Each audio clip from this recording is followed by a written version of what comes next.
May 7, 2011, Kandahar city came under a series of coordinated attacks. The assault on the governor's palace began at midday and didn't end until 6 a.m. the next morning. This attack was not in the typical style of the Taliban. In previous attacks in February at the police headquarters, all of the Taliban came with suicide vests on. We knew that they came out to die. They were going to fire, they were going to shoot, they were going to kill as many people as they could possibly kill, and then they were going to blow themselves up and try to take out more. On the 7th of May, that did not happen. There were some suicide vests, there were some suicide attackers, but that was only part of the plan. A lot of the Taliban came out that day, were not expecting to be captured, not expecting to be killed. They came out without S-vests on, and they came out to cause destruction and then get away and fight another day. There were 6 attacks in the city that day. 2 were launched on the governor's compound, which is where I'm standing now. One of those sites was just to a blue building there, which used to be an electricity building, and a building out the back by the bazaar. This was the initial battle position we took up to fight the threat in the south. When we got here, the ABP were already firing. The enemy was firing out of that 3-story market building from the 3rd floor. As soon as I got here, I saw an RPG fly out in our direction. Dozens of Afghan and American security forces fought for hours defending the governor's palace. Among them was Shafiullah, one of the border police. The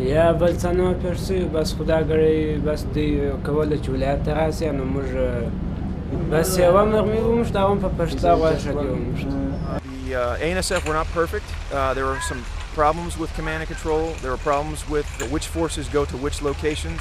The coordination is happening. It is getting better. It will get better with time, and our partnership makes it faster and makes their reaction better. What happened down here was there were at least 5 IEDs in this immediate vicinity that were placed, we think, on the day of the attack, as we had just swept it previously. So in rickshaws, in motorcycles, people were running. There were civilians on the street. There were market owners who were fleeing, running for safety. We think that the markets were not cleared out prior to the attack. They were cleared out because of the firing. So not really good intelligence from the locals on that attack. We did not see it coming, and I don't think a lot of the locals knew it was coming. While the fight was going on, Kandahar's Governor Wisa and his wife were at home. Neither was injured. One of the RPGs struck the governor's palace. That is what an RPG looks like when it hits a concrete wall or structure like this. Basically, it's a shaped charge, so it sends a stream of molten hot metal through whatever it's hitting, and that one went through the second wall, the interior wall, and out into the governor's yard. This is a tire from a motorcycle that was out in that market. It blasted up here from the IED that was between the two 3-story buildings.